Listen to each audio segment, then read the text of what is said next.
الحمد لله وكفى والصلاة والسلام على عباده الذين اصطفى خصوصا على أفضلهم وخاتم النبيين محمد الأمين وعلى آله وصحبه أجمعين وبعد.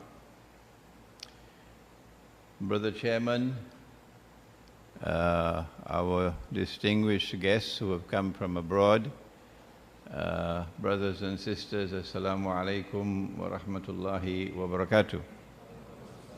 We have with us Brother Abdul Qadir from Greece, Athens in Greece, who was Orthodox Christian and took the Shahada, became Muslim. And he's with us here. He just arrived last night.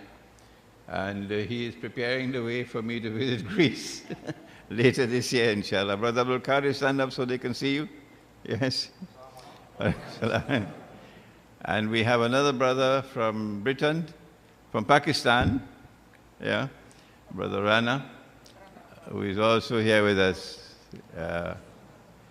and also arrived yesterday. So we welcome them and we welcome you to this lecture on nuclear war, which is coming. It is not our intention to frighten and terrify people,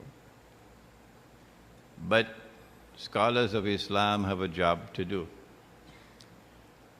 That if we do not let you know what is in the Quran and what the Messenger of Allah sallallahu ta'ala alayhi wasallam has spoken about events which are to come, if we don't do that, then people would probably curse us in the grave.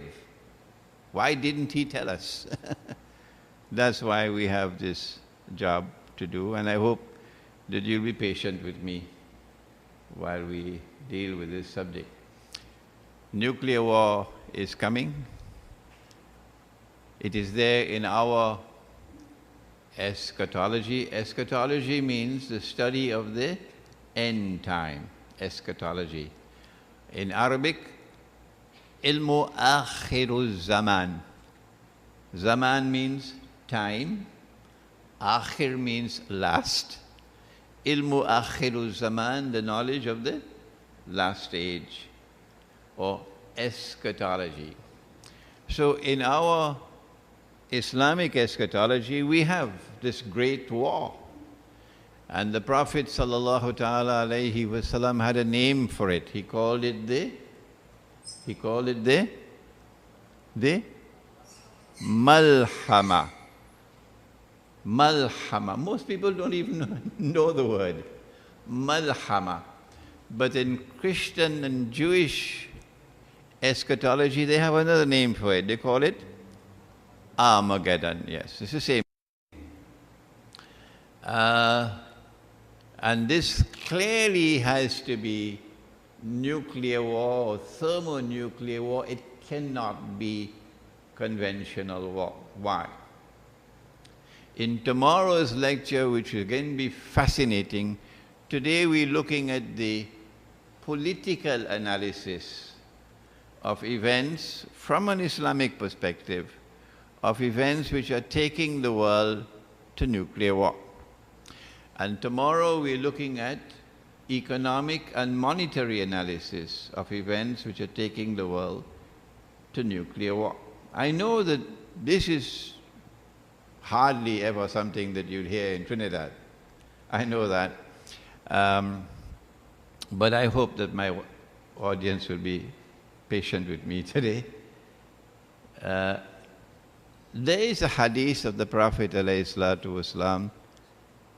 It is in Sahih Bukhari. You may have heard of it. No one has ever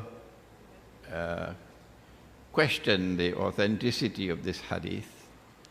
The Prophet ﷺ prophesied, listen to it,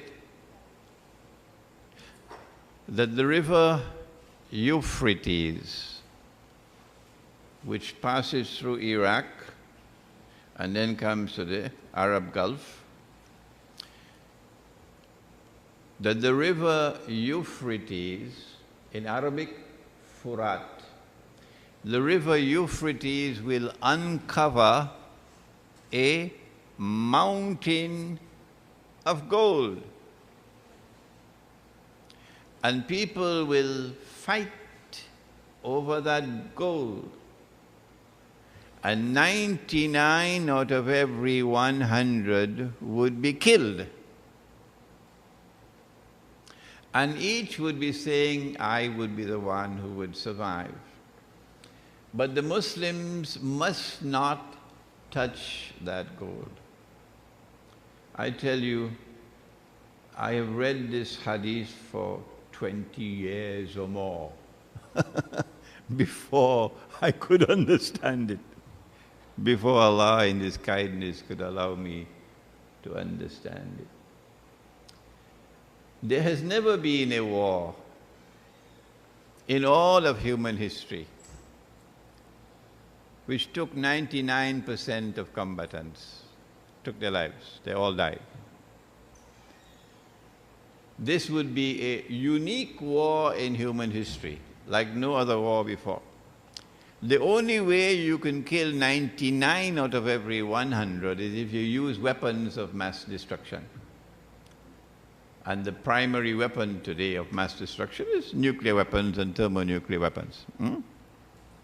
So the Prophet Muhammad, Allah's blessings be upon him, prophesied nuclear war.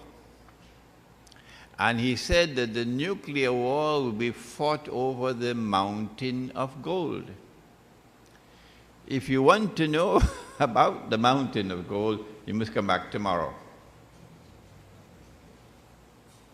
So we have in our eschatology in Islam the same thing that the Christians have and the same thing that the Jews have of nuclear war coming, Armageddon or the Malhama.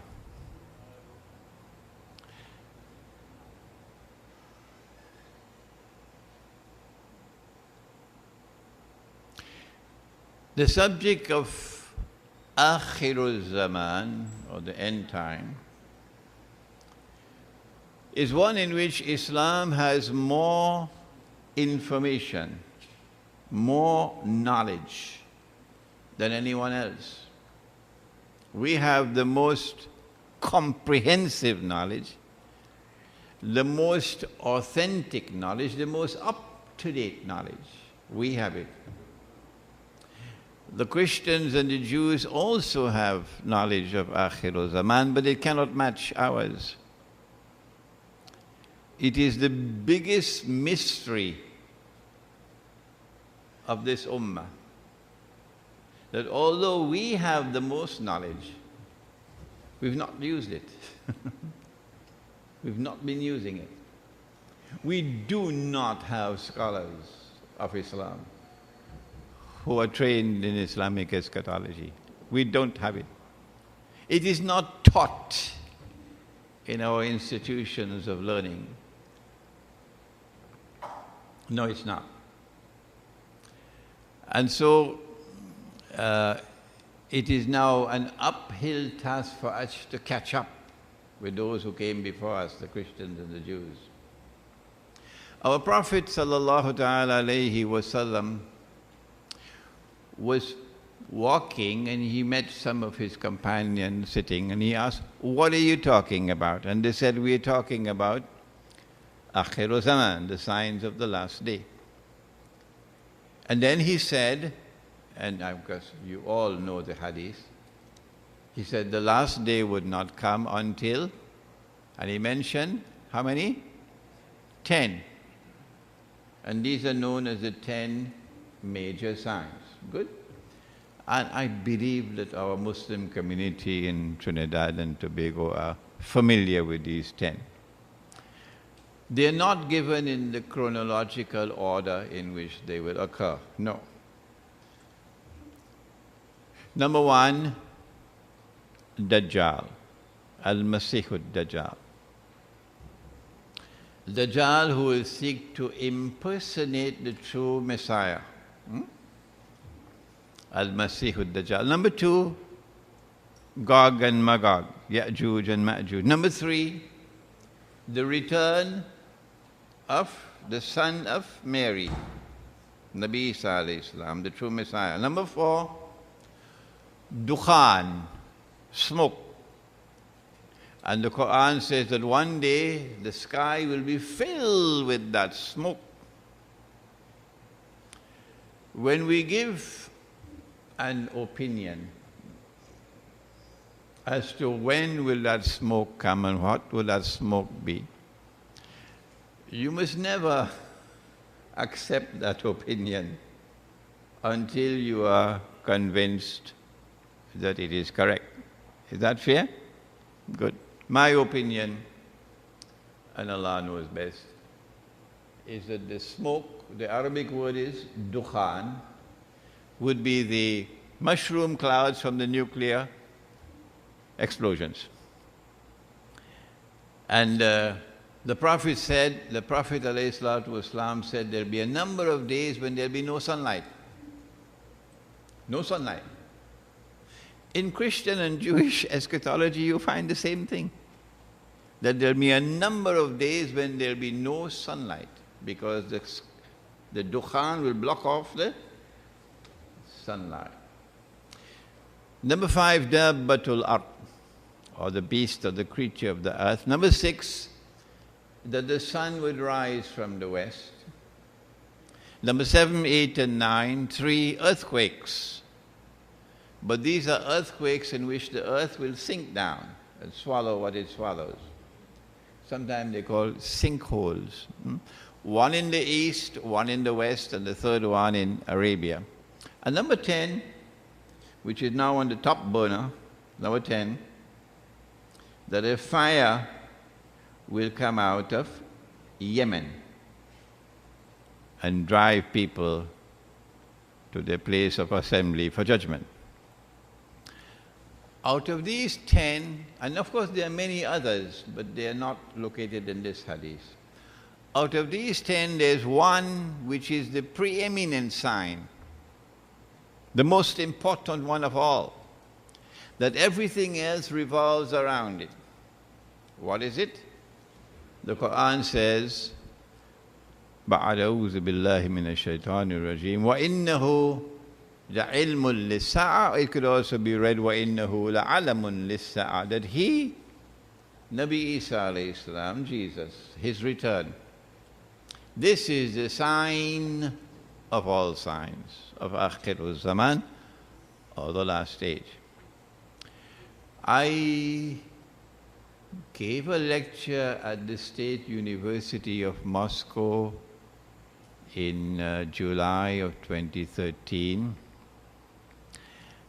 and the Russians were astonished when they heard this, because Iran had been at work for many, many years, and Iran had presented to them a Shia version, which was different. For Iran, the major sign of Akhirul Zaman is the advent of Imam al-Mahdi. So when I went to Moscow, all they were talking about is Imam al-Mahdi, Imam al-Mahdi, Imam al-Mahdi. So when I took the Quran and I brought the Quran before them, I said, no, that's wrong. The major sign of Akhirul Zaman is the return of Nabi Isa alayhi salam, Jesus, the true Messiah. And the most powerful voice in history to have prophesied the return of Jesus. And Mirza Ghulam Ahmad could do what he wants to do. He cannot silence that voice.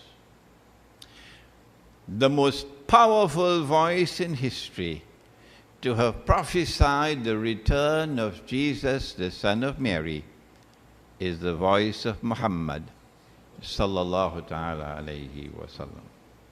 This is the foundation of Islamic eschatology. If you reject this, you're wasting your time attending my lecture.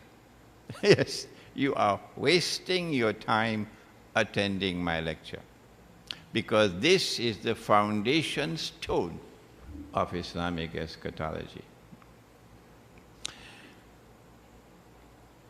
There are two kinds of verses in the Quran. This is in Surah Ali Imran, at the beginning of Surah Ali Imran, which is the third surah of the Quran.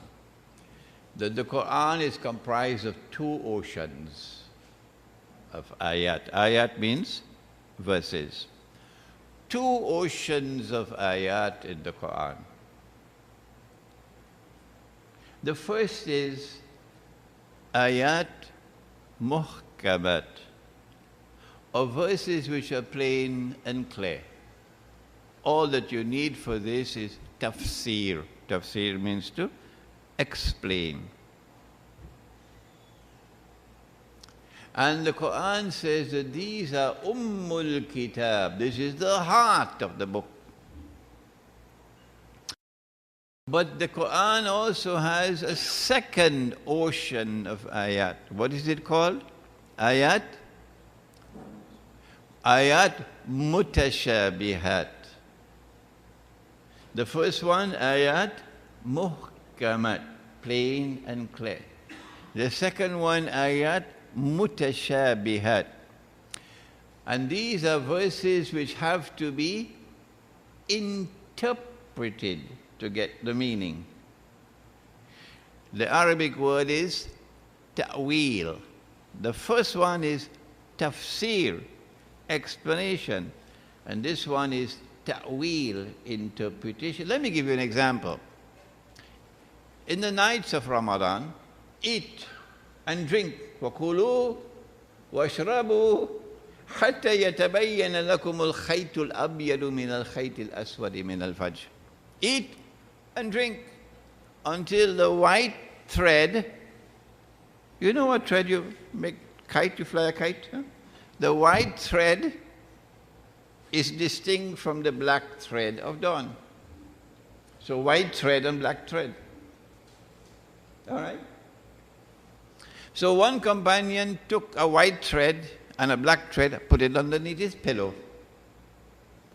And when the time came to start the fast, he took out the two threads and he's looking at them. And he's having some difficulty in determining when to start the fasting. So he went to the Prophet ﷺ, who very wisely did not interpret the ayah. And then the Prophet ﷺ said, no, this does not mean literally the white thread and the black thread. No. This has to be interpreted. And when Allah speaks of the white thread and the black thread, Allah is speaking about the light of the day being distinct from the darkness of the night. This is called ta'wil. Ta'wil. Dajjal, the false Messiah, who has to impersonate the true Messiah and get the Jews to believe that he is the true Messiah. In Trinidad we say, give them a 6 for a 9, deceive them. Dajjal, if he is to successfully impersonate the true Messiah, will have to rule the world from Jerusalem. Because when the true Messiah comes back, that is what he's going to do. He's going to rule the world from Jerusalem. Nabi Muhammad ﷺ said so, that he would be Hakimul Adil. Hakim, a ruler. Adil, with justice. So Dajjal has to rule the world. Is Dajjal in the Quran? There are so many who dismiss the subject. They say, no, this is nonsense, this is not in the Quran. There is no mention of Dajjal in the Quran. Hurts me, of course, to have to utter these words, but that's schoolboy scholarship. That's not real scholarship. What you can say is that Dajjal is not to be found in the muhkamat of the Quran. But Dajjal is most certainly to be found in the mutashabihat of the Quran. Now that would be a more sensible statement. Several ayat of the Quran, particularly in Surah Al-Kahf, which are directly linked to Dajjal. Nearly everything which pertains to Dajjal needs to be interpreted, like the mountain of gold, and we'll do that tomorrow, inshallah. The Prophet said, alayhi salatu wasalam, about Dajjal, that when he is released from what? He's on an island. If you've read Jerusalem in the Quran, I wrote that book about how much, 14 years ago? Right? It was published about 13 years ago. If you read that book, you'll see the hadith. The Dajjal was on an island. And he was in chains, okay? His hands were chained to his neck, his feet were chained and so on. And we don't have the time to go over that now. But when he's released, said the Prophet ﷺ, from that island, he will live on earth for how many days? 40 days. But when the Prophet uses the word 40, be careful. Because someone asked him which is the first masjid which was built. He said the Kaaba. And then they asked him which was the second masjid which was built.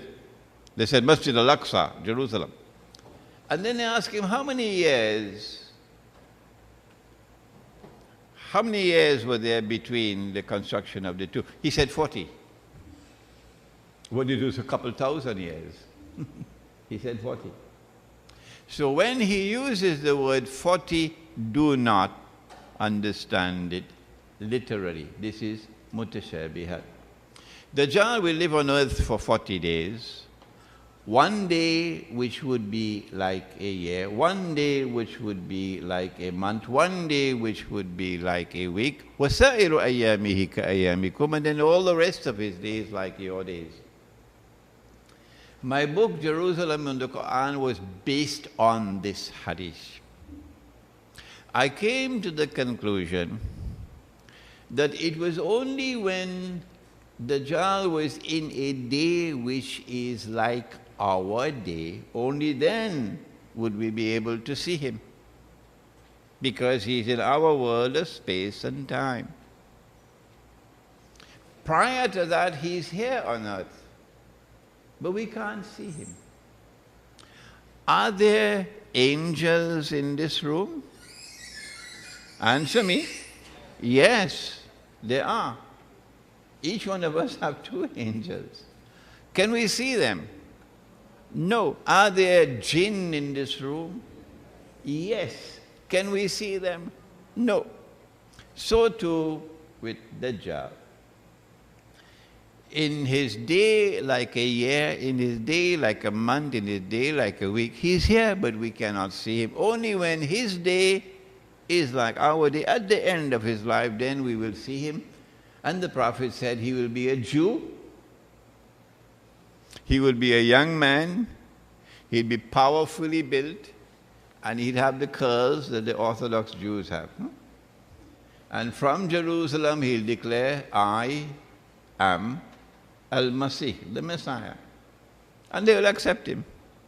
They'll accept him. But before that, he's here on earth, but we cannot see him. I came to the conclusion that he had to pass through 3 stages of his mission before he would appear in person. And in stage 1, what he did was to build and create a ruling state in the world, namely Britain. Britain. When I was a child, we had to sing God Save the King, in school. You know about that. We had to sing God Save the King every morning before going to class. God Save the King. And then when I was 10 years of age, King George died.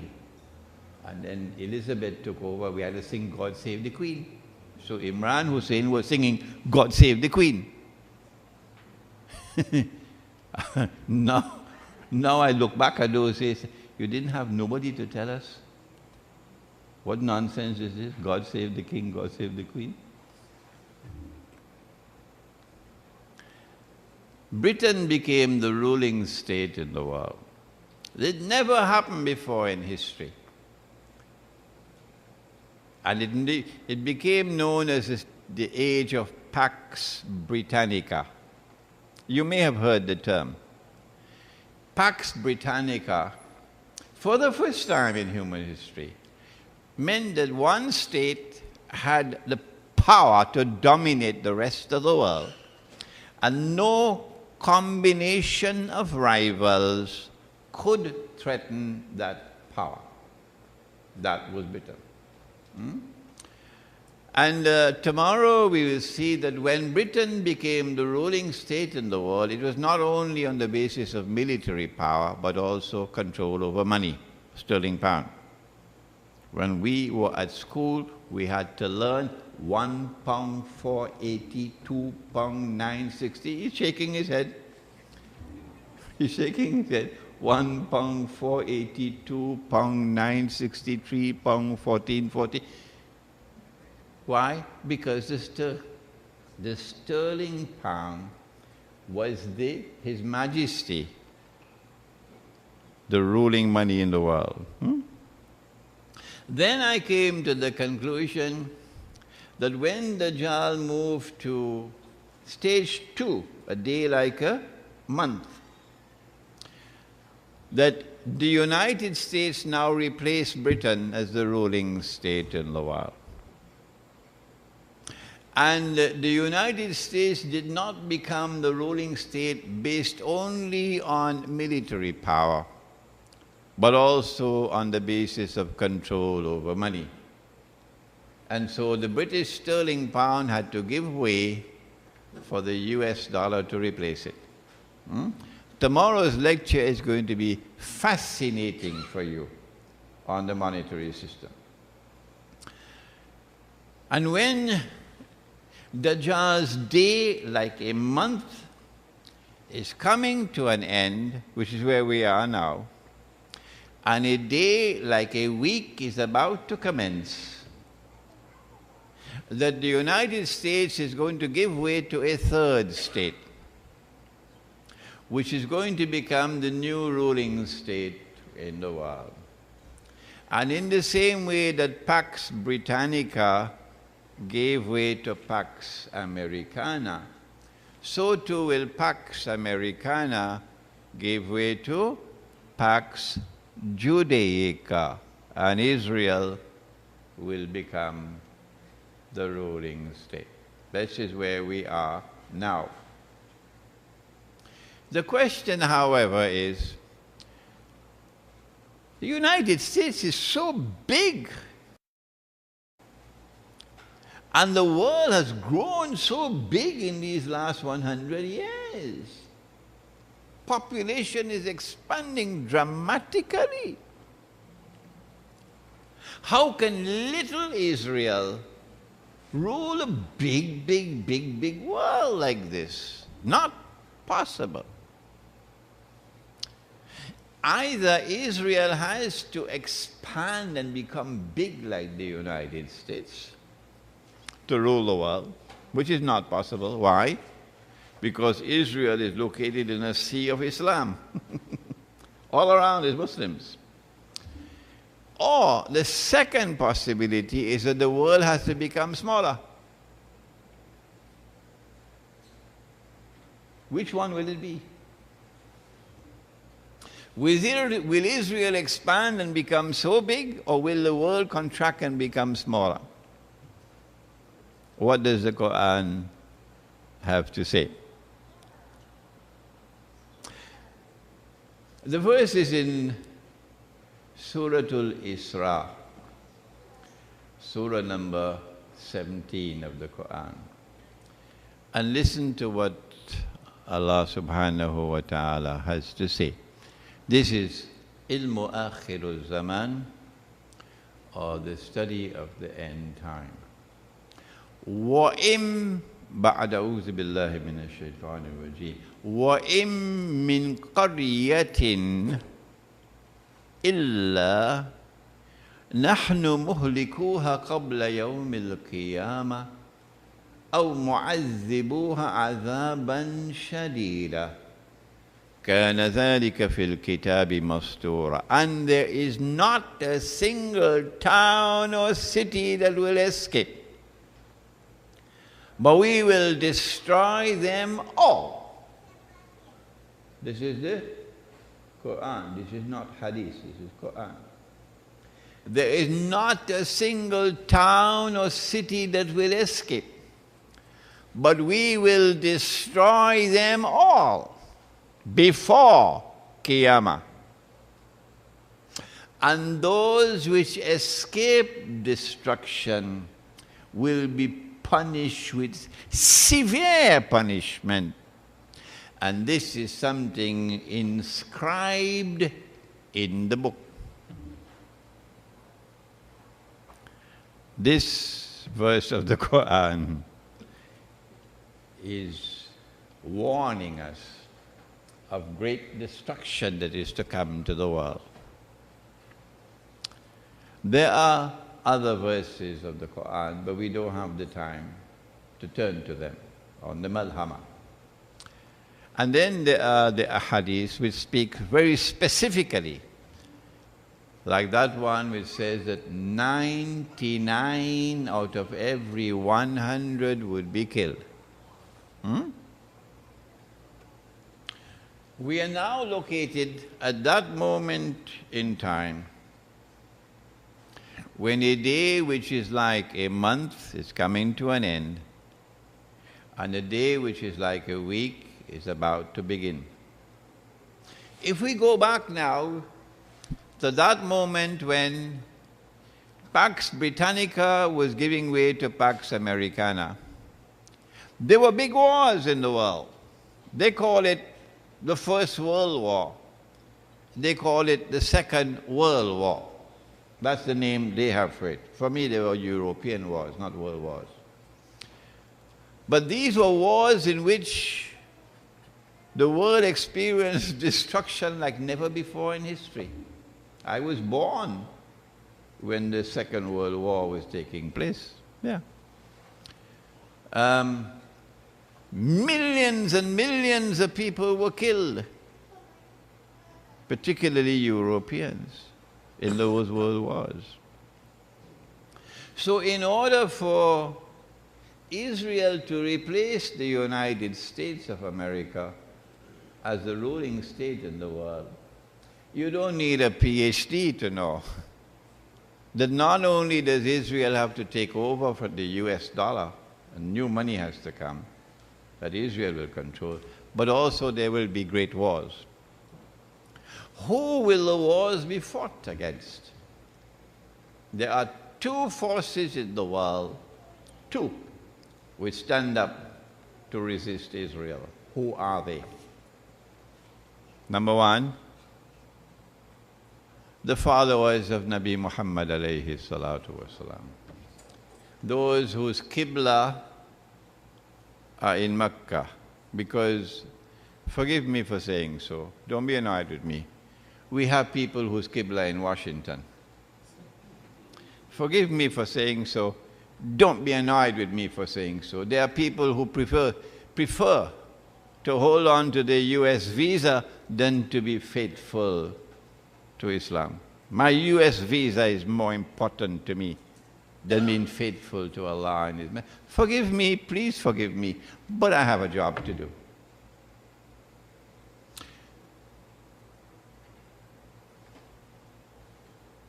The big war which is coming will attack Muslims because they are the ones who are standing up to Israel. And another people are standing up to Israel. Who are the other people? The answer is to be found in Surah Al-Ma'idah. And this is the most important ayah I'm quoting today. So listen carefully.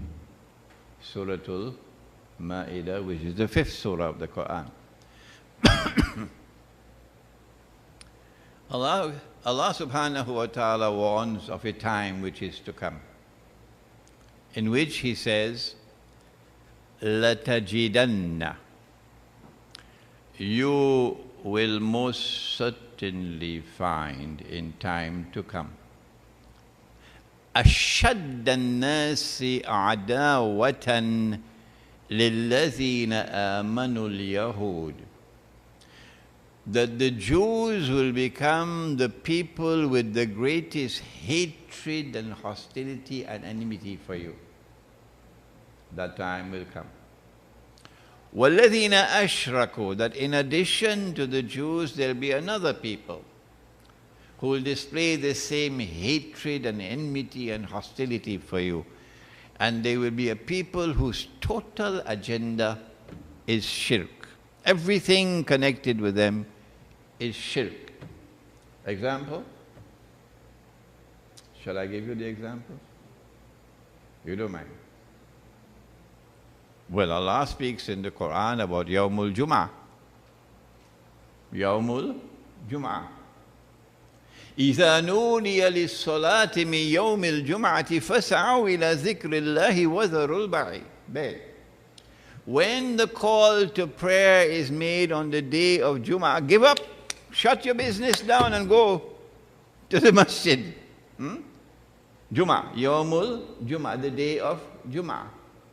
This is the name that Allah has given in the Quran, Yawmul Jum'ah. They changed that name and they've given a new name. And the new name is Friday. In the English language, in Friday. In French is Vendredi. In Spanish, what is it in Spanish? Anybody know Spanish? Huh? Viernes. Friday, check it out, is the day for the worship of Fry. F-R-E-I. Who is Fry? It's a Scandinavian goddess. The day for the worship of a Scandinavian goddess. The days of the week like that, the months of the year like that. January, February, March, all that stuff. So you are going to be attacked by two people. The Jews and another people whose agenda will be constantly shirk. And at that time when this manifests itself in the world, at that time, وَلَتَجِدَنَّ أَقْرَبَهُمْ مَوَدَّةً لِلَّذِينَ آمَنُوا الَّذِينَ قَالُوا إِنَّا نَصَارَى.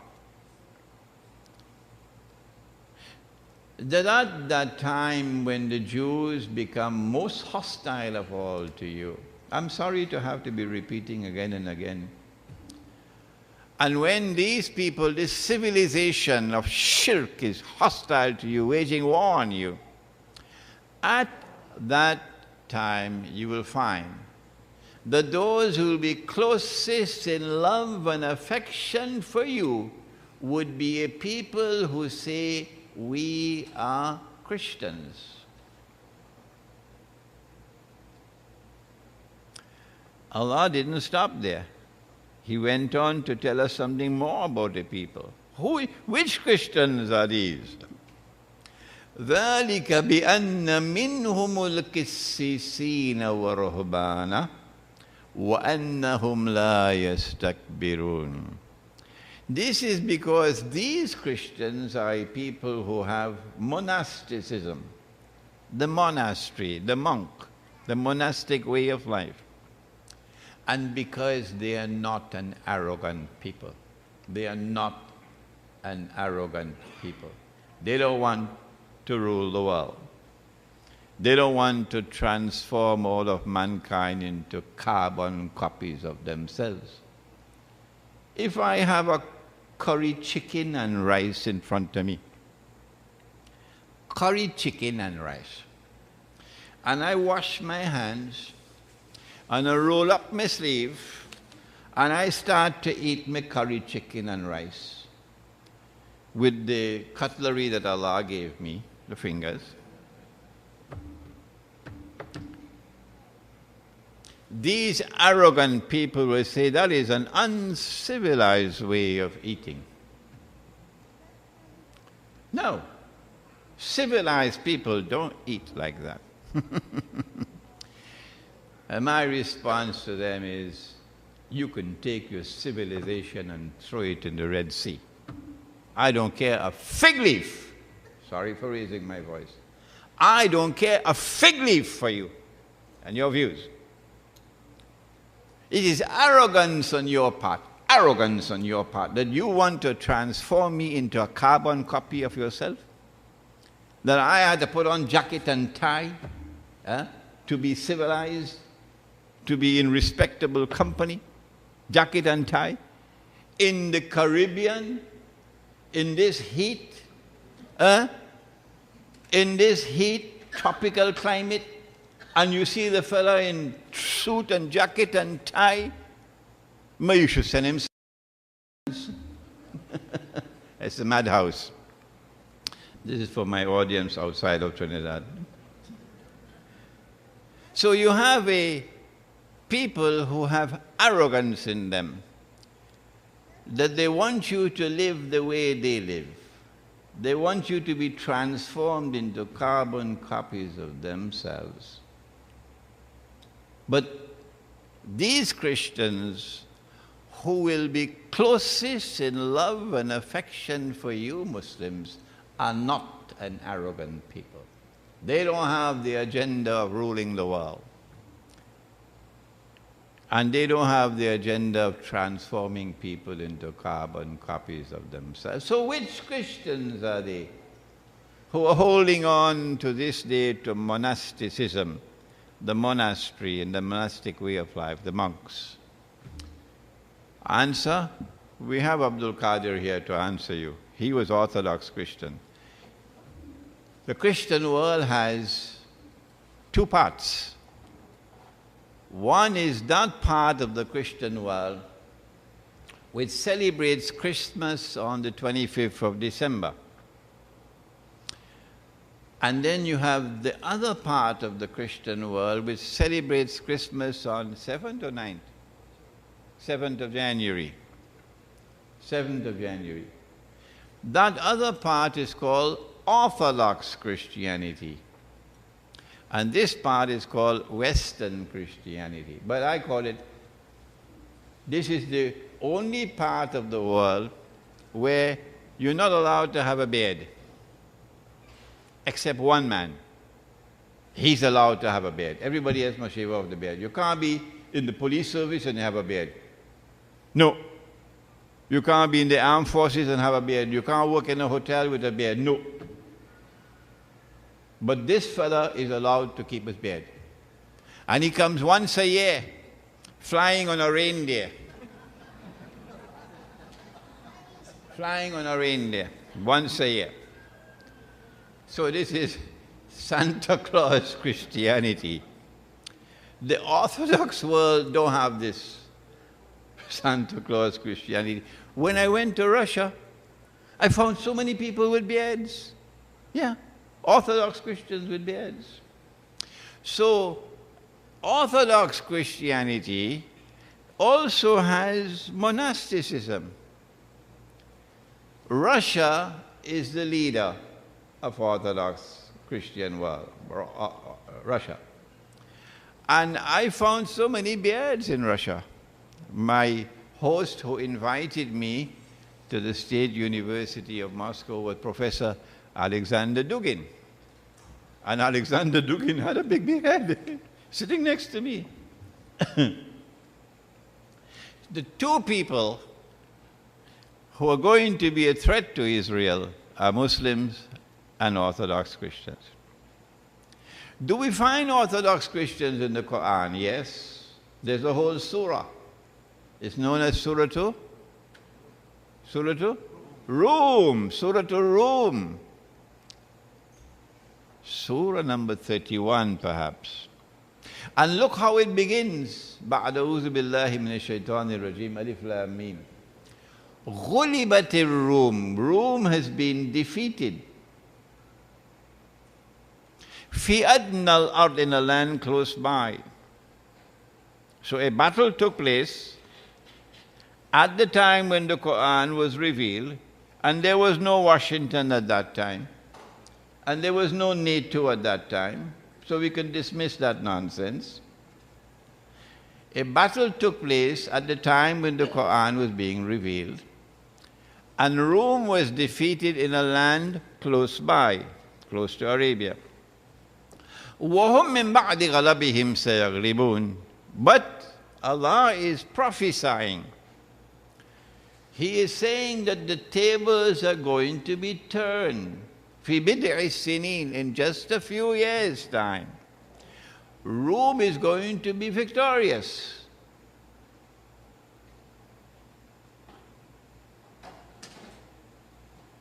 وَيَوْمَئِذٍ يَفْرَحُ الْمُؤْمِنُونَ. On that day when Rome is victorious, the Muslims are going to celebrate. The Muslims are going to celebrate when Rome is victorious. Who is Rome? Rome is the Orthodox Christians who had the Byzantine Empire in Constantinople. And today Russia is the leader of Rome. Greece is also in Rome, Armenia is in Rome, Bulgaria is in Rome, and so on. The reason why nuclear war is coming is because in the world of Islam there's only one Muslim country with nuclear power, Pakistan. But Pakistan is a little lightweight. Lightweight. But Rome is also a major power because Russia is a nuclear power.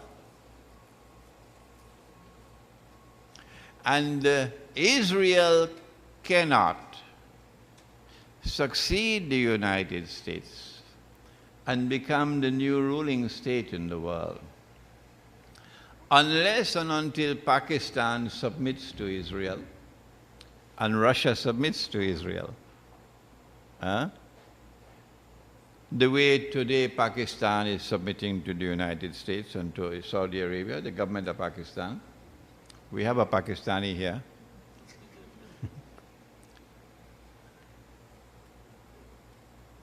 But the people of Pakistan are not prepared to submit to Israel. When Saudi Arabia attacked Yemen, was it 2 weeks ago? Saudi Arabia led an alliance and took with her Abu Dhabi, UAE, and Egypt joined in and so on. And Saudi Arabia made a formal request to Pakistan to join in the attack on Yemen. Saudi Arabia, the richest country in the region, and Yemen, the poorest country in the region. The richest has launched an attack on the poorest of all. The government of Pakistan is a shoeshine boy of the Saudis. That's what Nawaz Sharif is. A shoeshine boy of the Saudis. And this lecture is being recorded. It's going to be on YouTube, and they're going to listen to it in Pakistan. The government of Pakistan is a shoeshine boy of the Saudis, and the Pakistan armed forces are also led by shoeshine boys who will sell themselves for US dollars. Their Qibla is in Washington. I make no apologies for this language of mine. No. Somebody has to speak out. But if Pakistan joins the attack on Yemen, what will be the implications next door with Iran? Because Pakistan is already facing a hostile India on this side, and you now face a hostile Iran on that side. So the shoeshine boys in the government of Pakistan decided to put the matter before the National Assembly. Let them decide. The Saudis, of course, were furious. The National Assembly debated the issue and unanimously rejected the Saudi demand. Unanimous. So the people of Pakistan are hostile to Israel, but the government of Pakistan always betraying them.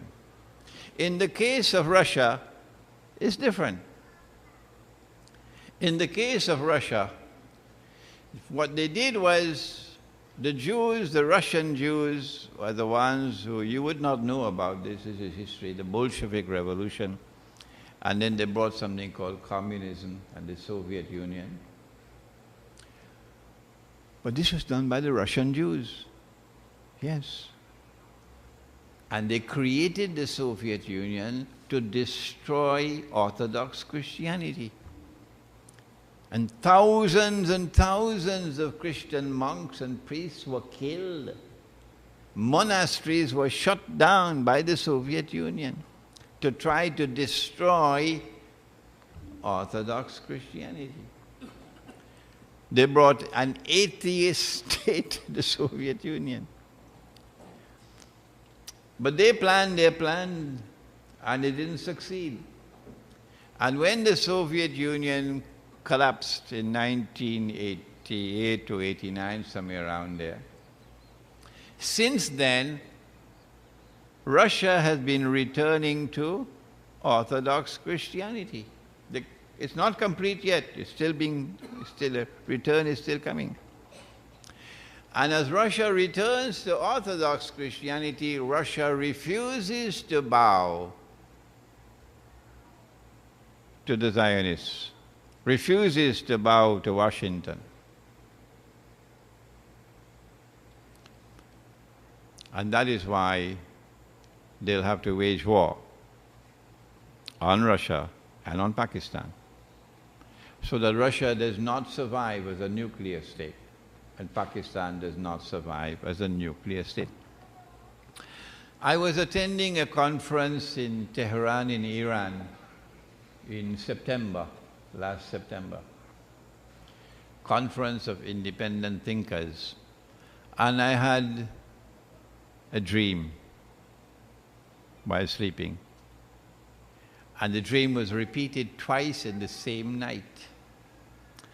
I normally don't reveal my dreams in public. No. But this one I said, no, I have to reveal it to the people.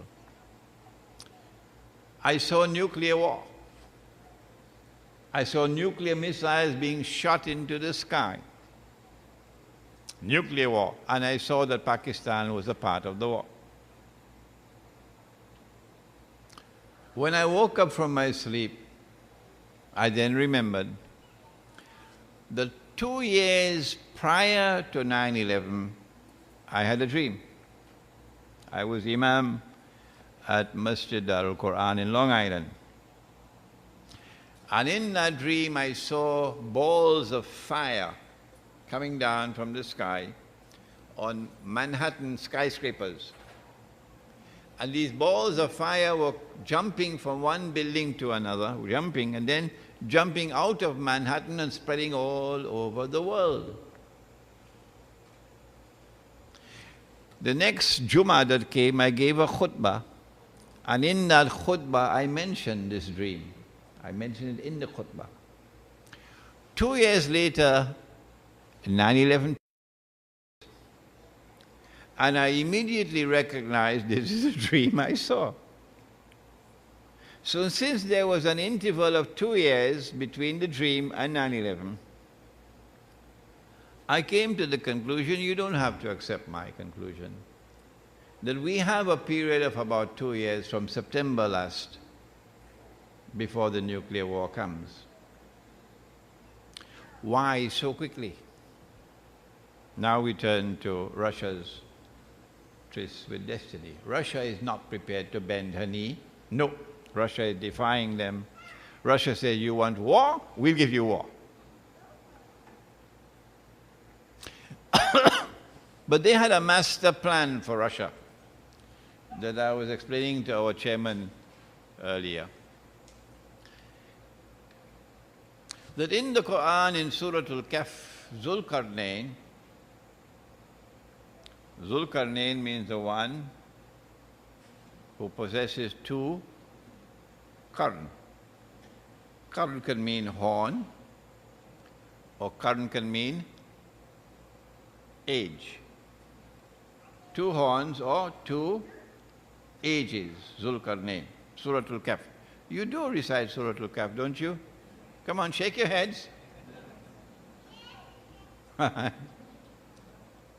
But everywhere in the Quran that Allah uses the word qarn, He always uses it to mean age, and He never uses it to mean horn. So Zulkarnain is someone whose story impacts on two ages. He has power. Allah gave him power, and he has faith. And he travels to the he travels to the setting of the sun, west.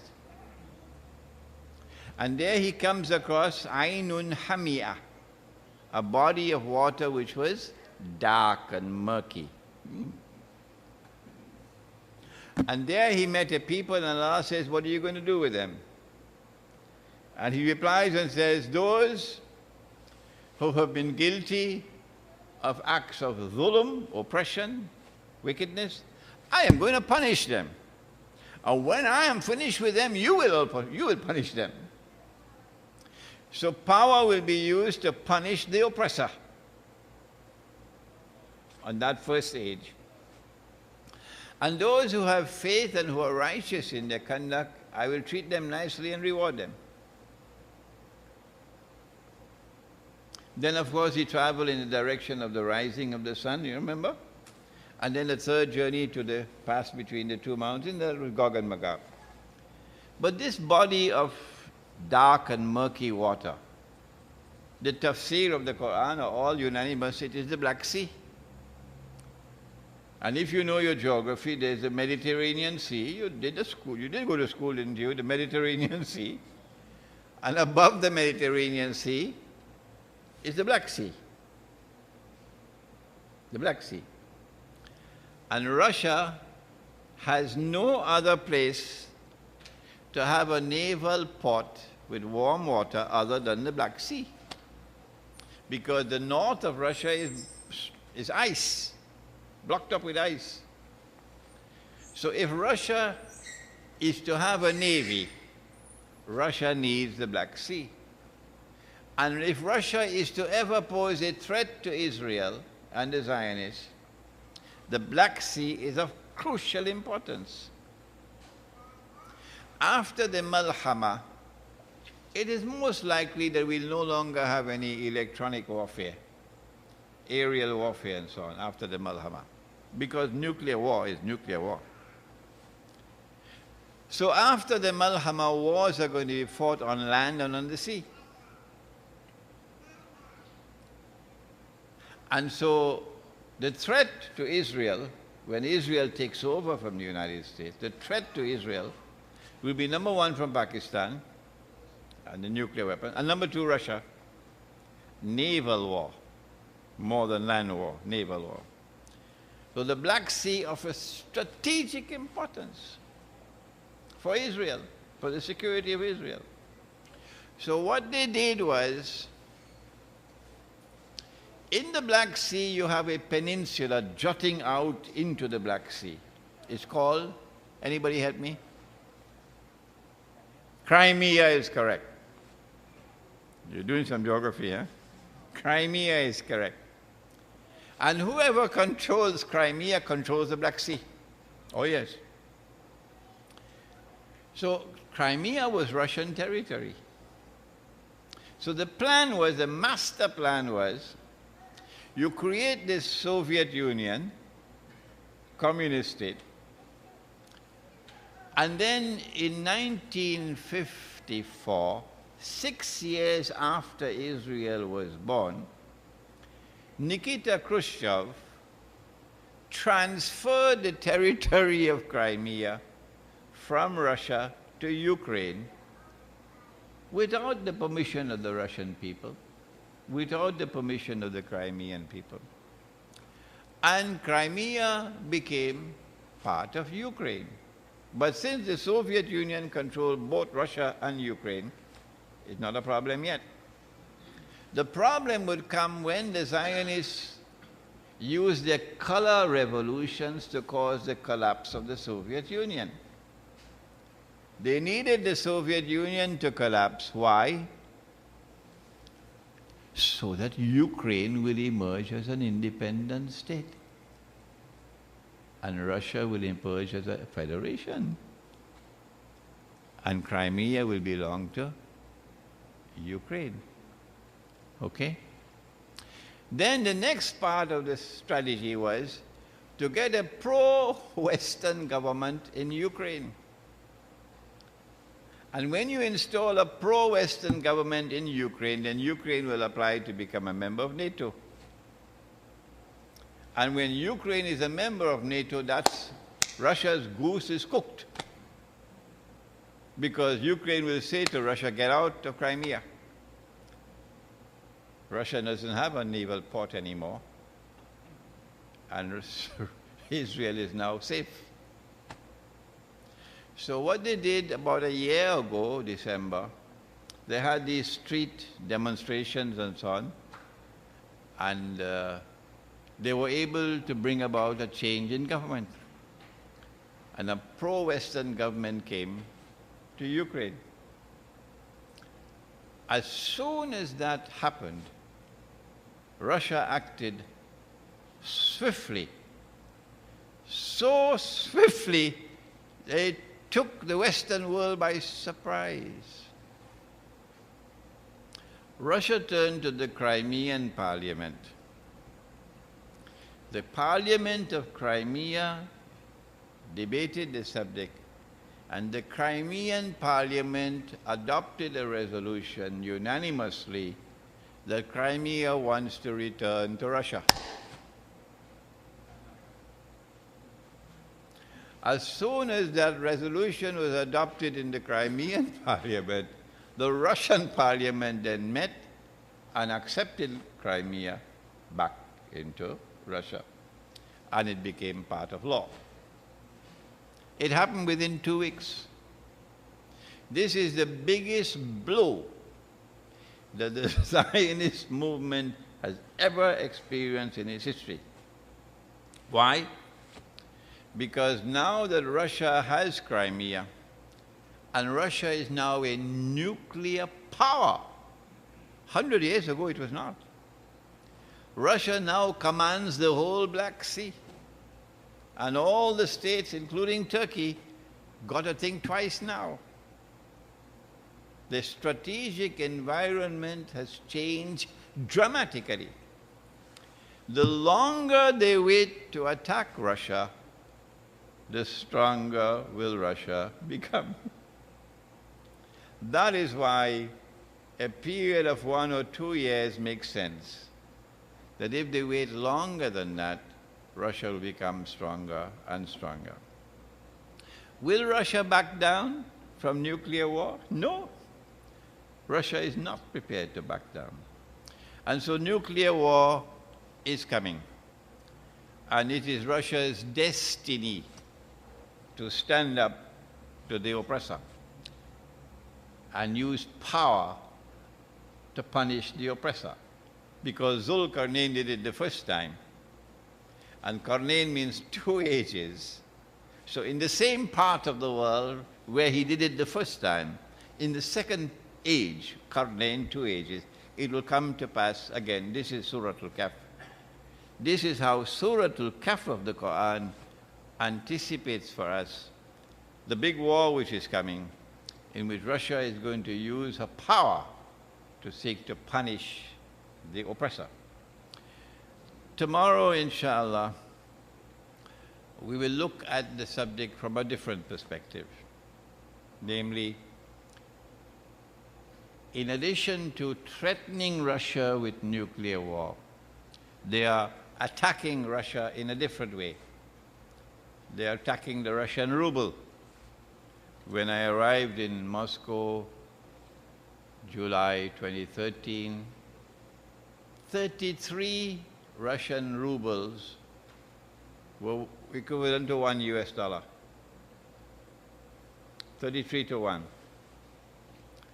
After Russia took Crimea, and Russia said, I'm not going to give back Crimea. No, you can do what you want.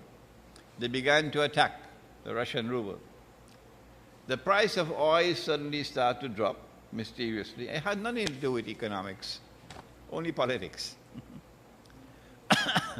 And the Russian ruble is losing value, losing value, losing value. So they are attacking Russia with economic weapons and monetary weapons. And tomorrow's lecture will deal with that hadith about the mountain of gold. We pray that Allah subhanahu wa ta'ala may bless us with the knowledge to be able to respond to this big war which is coming. What to do? How do we prepare for a big war? What kind of world is it going to be when nuclear war takes place? Again, it is Surah Al-Kahf. You have to flee out of the cities. Flee out of the cities. Get out of the cities. Because the cities are going to be destroyed. A city with 20 million people. Those who die in the war are the lucky ones.